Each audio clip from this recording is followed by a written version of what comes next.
Move across with another video जहाँ हम देखेंगे सुपरवाइज्ड लर्निंग केएनएन मॉडल। जहाँ हमने लास्ट वीडियोस में कुछ देखा था कि डाटा सेट कैसे हमने ट्रेन करा, स्प्लिट करा, और टेस्ट डाटा और ट्रेन डाटा कैसे हमने स्प्लिट्स करे कि 82 ये 2:8 रेशो में। ओके, 4:6 रेशो में आप वो भी कर सकते हो साइज पैरामीटर में डाल के। और एसके लर्न लाइब्रेरी आपने स्किट लर्न लाइब्रेरी कैसे यूज करी। ओके, तो अब हम देखेंगे नेक्स्ट में supervise learning with the help of इसके एसके लर्न। हम ये भी इंपोर्ट करेंगे, बट पहले समझना जरूरी है कि केएनएन मॉडल क्या होता है। केएनएन मॉडल बेसिकली के नियरेस्ट नेबर्स, हम इसको अगर फुल फॉर्म्स करें तो के नियरेस्ट नेबर्स होता है। बेसिकली क्या होता है, के nearest neighbours is simple non parametrics and lazy learning algorithm. एक तरीके से लेजी लर्निंग भी बोल सकते हैं, क्यों? क्योंकि ये सबसे स्लोएस्ट लर्निंग एल्गोरिथम्स है as compare to the other algorithms that which is specified for the supervise learning use for the classification and regression. मैंने आपको क्लासिफिकेशन रिग्रेशन पहले से बता दिया, अगर आप नहीं जानते तो आप लास्ट वीडियोस में जाके देख सकते हैं। ओके, तो नेक्स्ट की कॉन्सेप्ट्स क्या है? की कॉन्सेप्ट हमने यूज लिया केएनएन प्रेडिक्स में। KNN predicts the level of the new data. You very well know the KNN model which is the supervise model, और लेबल डाटा पे ही काम करता है on the majority level among the it's के nearest neighbour. कोई भी के nearest neighbour अगर उसके रिलेवेंट डाटा हुआ तो हम डाटा वो वाला as a training data, in training data हम यूज लेते हैं। How KNN works, data representations मैंने ईच बिलियन पॉइंट्स में एक्सप्लेन करा है। ईच पॉइंट्स मैंने data representation, each data point is represented in multi dimensional features and this is the parameter we हम use लेंगे केएनएन मॉडल में। Distance calculation भी होती है कि अगर कोई एक data points, compare the data point between the new data point and all points in the training, just we are selecting the centroid point or the particular centroid point, and we are just calculating the distance between that point, the equivalent distance. Equivalent distance basically क्या होती है, आप mathematicals में आपने पढ़ी होगी। तो अगर एक पॉइंट से दूसरे पॉइंट के बीच में डिस्टेंस कैसे निकालोगे आप? x2 माइनस x1 का whole square plus y2 minus y1 का होल स्क्वायर और under root of that. Okay, तो ये basic distance between two points आप वैसे ऑलरेडी जानते हो कि मैं इतना डेप्थ में नहीं जाऊंगा उसके। नेबर्स आइडेंटिफिकेशन, आइडेंटिफाई द के क्लोजेस्ट नेबर। उसका नेक्स्ट पॉइंट क्या होगा, अगर जो भी वो डिस्टेंस लिख ली, अब जो पर्टिकुलर डिस्टेंस लिखी वो जो दो पॉइंट लिख ले, अगर एक्स और वाई की अगर मैं डिस्टेंस की बात करूँ, और वो जो दो पॉइंट लिख ले वो के क्लोजेस्ट डाटा पॉइंट्स के नियरर हो। अगर वो के क्लोजेस्ट पॉइंट्स के नियरर हो गए तो then we can predict that this data is for the predictions of that particular data. वहां पर डाटा हम क्लासिफाई कर सकेंगे कि हाँ ये डाटा हमारा प्रिडिक्शंस है। The majority voting, majority voting वाला केसेस वही मैंने आपको बताया कि है ना, के क्लोजेस्ट अगर जितने पॉइंट्स हो तो वो मेजोरिटी वोटिंग के गेट में जा रहा है कि हाँ ये प्रेडिक्ट करा हुआ मेरा डाटा, ये फील्ड्स मेरी करेक्ट है। और एवरेजिंग फॉर रिग्रेशन, क्लासिफिकेशन के लिए केस में देखते हैं। अभी क्लासिफिकेशन के लिए ही यूज लेंगे हम। The new data points is assign the label that is common most common among it's के नियरेस्ट नेबर। बेसिकली इसका नाम से ही पता लग रहा है कि के नियरेस्ट नेबर की उसके पास में कितना रहेगा हमारा डाटा और पॉइंट्स के पास में। तो regression the value of new data points in the average of the के नियरेस्ट, ये हम नेक्स्ट टाइम देखेंगे regression part. Okay, the choosing of के, हम के की वैल्यू हम यहाँ पर चूज करते हैं कि हम कौन सी वैल्यू चूज करें। अगर हम को डाटा पॉइंट्स दे दी जाएगी तो हम कौन सी वैल्यू चूज करें। Odd versus even, and odd value के prefer for the binary classification. Binary classification means we can classify on the 0-1 format, कि या तो उसका 0 होगा या इट्स मीन्स दैट इसका फॉल्स होगा या ट्रू होगा। अगर फॉल्स ट्रू के केस में लेके जाओ तो ऐसे, नहीं तो या दो ही वैल्यू होगी, उसकी क्लासिफिकेशन सिर्फ दो वैल्यू में कैटेगरी होगा। अगर आपको समझ में आ रहा था बात। ऑप्टिमल के determine through cross validation. Cross validation means आप पूरा वैलिडेशन चेक कर सकते हो के वैल्यूज के लिए अलग अलग के वैल्यू डाल के। और small K lead to the high variance, of course overfitting वाला केस होगा, हाई वेरिएंस मिलेगा आपको। While a large K leads to the high bias, आपको के वैल्यू वैसे ही डिसाइड करेंगे एज अ मीडिएटर जो बेस्ट टू बेस्ट फिट हो सके उस मॉडल में। Okay, advantage of KNN, simplicity. मैं सिंपलिसिटी के केस में जाऊँ तो इजी टू अंडरस्टैंड है, इंप्लीमेंट आप आराम से कर सकते हो। एक पर्टिकुलर मॉडल है जो आपको प्रेडिक्ट कर दे रहा है, this is the more advantage of that case. No training phase, all competition is deferred until prediction. यहाँ पर कोई ट्रेनिंग फेज हमको देखने को नहीं मिलता, सारा प्रेडिक्शन बेस्ड है। Okay, the adaptability can be used for the both classification and regression. ये एक पर्टिकुलर मॉडल है जो क्लासिफिकेशन रिग्रेशन दोनों के लिए यूज लिया जाता है। ओके, डिसएडवांटेज, मैंने आपको ये बात पहले बताई थी कि इसको मॉडल को competition times is like very high. आप पर्टिकुलर डाटा को अगर एक क्लियर डिस्टेंस निकालोगे हर पॉइंट से तो आपको कंपटीशन टाइम ज्यादा लगेगा। ओके। स्टोरेज रिक्वायर्स स्टोरिंग, अगर कंप्यूटेशन टाइम लगेगा कि तो कुछ अमाउंट ऑफ आपने रजिस्टर्स में डाटा स्टोर कर रहा है तो ऑफ कोर्स स्टोरेज भी हाई होगा। Curse of dimensionality mean basic means is like a performance degrades with the increasing of dimensionality as the distance measure become the less informative. Okay, the steps of implement of Canon, हम Canon कैसे steps move ahead करेंगे हम, अगर code में करेंगे तो basically data processing standard the data missing values and encoded category data, जो ये प्रोसेस हमने कर चुका है। आपको मैंने लास्ट वीडियोस में मैंने बता चुका कि हम कैसे डाटा रीड कर रहे हैं, डाटा रिफैक्टर कर रहे हैं, डाटा को हम कैसे ब्रेक कर रहे हैं हमारे प्रिडिक्टेड डाटा को, और that that the variable that which is predicted और दैट डाटा। ओके, हमने एक्स और वाई में हमने प्रिडिक्ट उसको स्लाइस करा था I L O C use करके। Okay, remember you that. अगर नहीं हो रहा, अगर आपको रिमेंबर, तो आप लास्ट वीडियोस में जाके देख सकते हैं। ओके, तो distance metric selection, chosen and appropriate distance metric. Okay, तो डिस्टेंस मैट्रिक हमारा ये नेक्स्ट स्टेप है, हम यहाँ पर फोकस करेंगे हमारे नेक्स्ट स्टेप में, जो आज हम देखेंगे। और के सिलेक्शंस मैंने आपको बताया था, क्रॉस प्रेडिक्शंस करके ऑप्टिमल के आप निकाल सकते हैं। Prediction implement the KNN algorithm for predicting, predict कर सकते हैं डाटा ऑन टाइम, आप मॉडल ट्रेन करने के बाद अपन करके देखेंगे ये सारी चीजें। assess the model performance using a matrix accuracy से आप चेकिंग कर सकते हैं। You can check for the accuracy, precision, recall and F1 score. F1 score is like the classification score that which predict the data which is mean to be as a good mean square to error। MSE भी निकाल सकते हैं, MER भी होता है for the regression part है, this is for the regression part। तो let's move across with the direct code base, जहाँ पर हम हमारा कोड लास्ट टाइम छोड़े थे। तो बेसिकली हमारा कोड यहीं था कि था, मैं फिर से अगर एक्सप्लेन करूँ, हमने इंपोर्ट पार्टनर से एसपीडी हमने यहाँ पर इंपोर्ट करा था, एज एनपी यहाँ इंपोर्ट करा था हमने, आयरिस डाटा सेट को रीड करा, बेसिक डाटा सेट हमने प्रिंट करा है, तो उसकी ये आ रही थी और उसके लेबल्स आ रहे थे, sepal length, sepal width, petal width and species. Okay, next move add करें हमने, दो सेट में तोड़ा था। हमारे एक्स वाले सेट में क्या था कि हमारी ये सारी लाइंस, ये कॉलम्स, यहाँ तक जितने भी कॉलम्स थे हमने उसको ब्रेक करा था, और values as array, values return करा, क्योंकि मेरे को एज एरे मेरे को ये शो करना। Species for the part is like, मुझे अगर यहाँ पर प्रेडिक्ट करना है डाटा, बेसिकली मुझे यही तो प्रेडिक्ट करना है।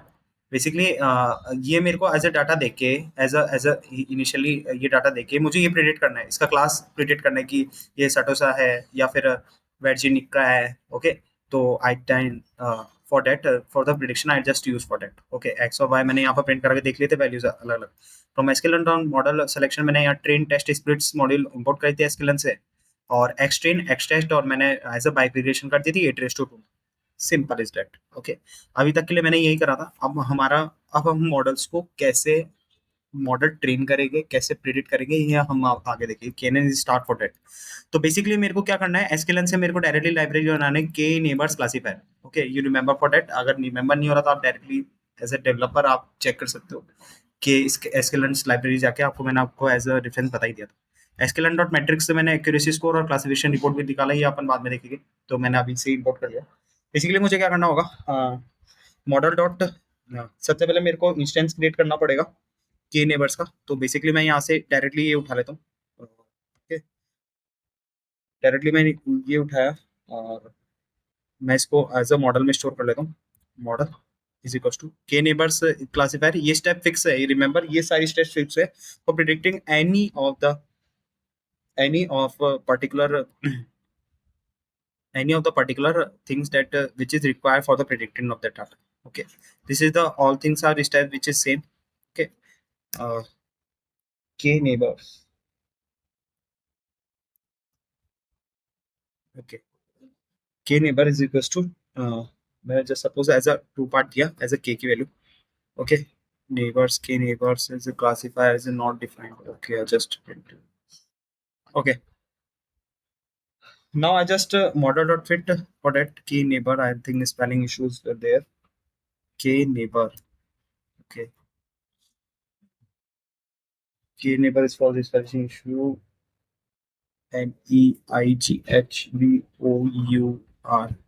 Neighbour. Why it's showing the issue with that case? Okay, we just not included for that as of now. I don't think which is including for that. We are just using as a by default value of and neighbors and model dot fit हम यहाँ पर use लेते हैं। May B I think वो parameter नहीं होगा उसका, just forgot that.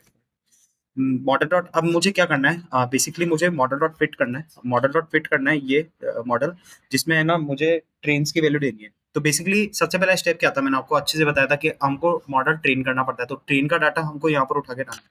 तो फिट फिट मेथड जो मॉडल में मैं यूज कर रहा हूँ, बेसिकली ये मेरे को मॉडल क्या है, ट्रेन करके दे रहा है with the help of particular data.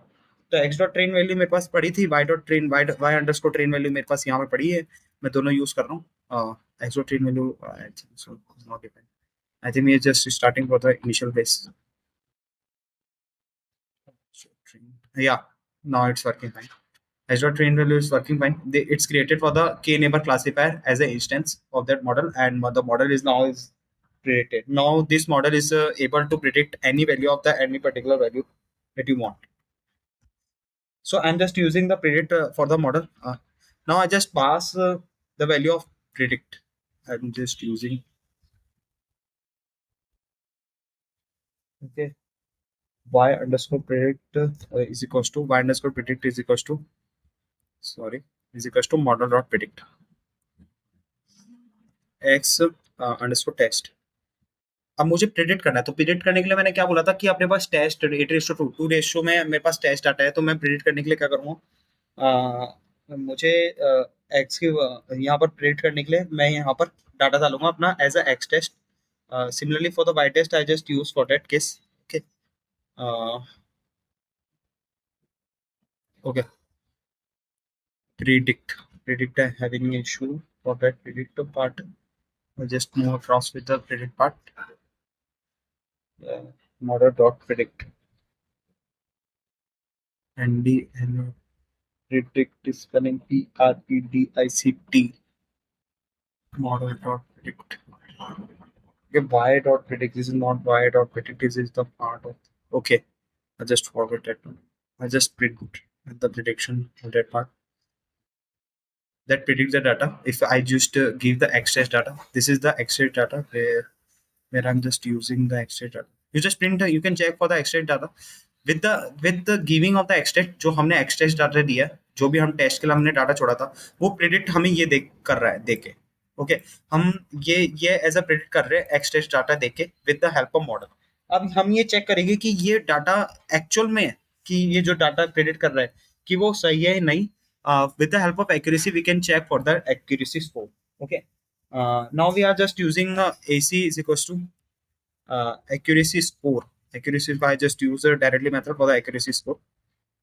Okay, accuracy underscore scores bracket में y underscore test, यहाँ से y underscore test मैंने उठाया, y underscore test और y underscore predict as I just use for that. Okay,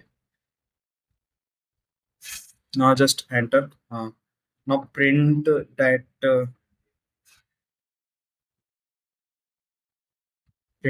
accuracy of KNN model is equals to AC. Okay, just AC for that.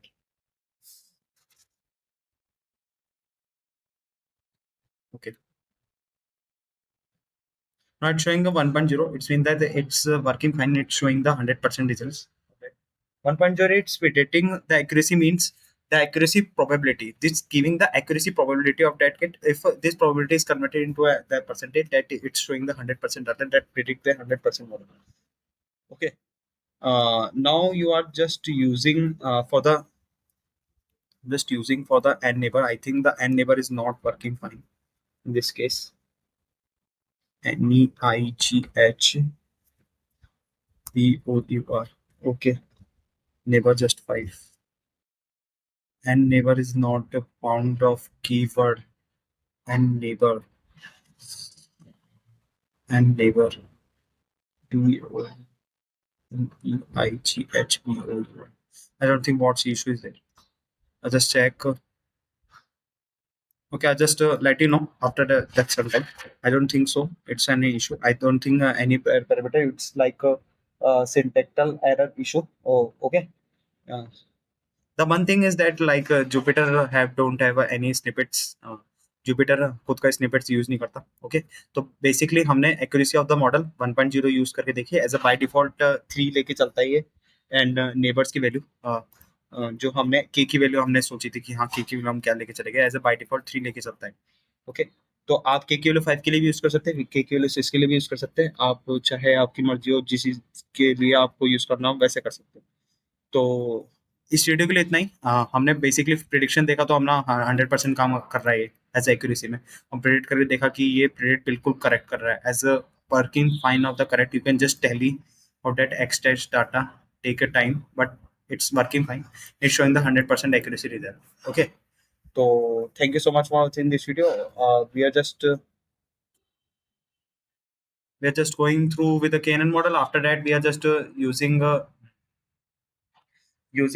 linear regressions models and Naive based models for the moving forward. Okay, thank you so much for watching this video.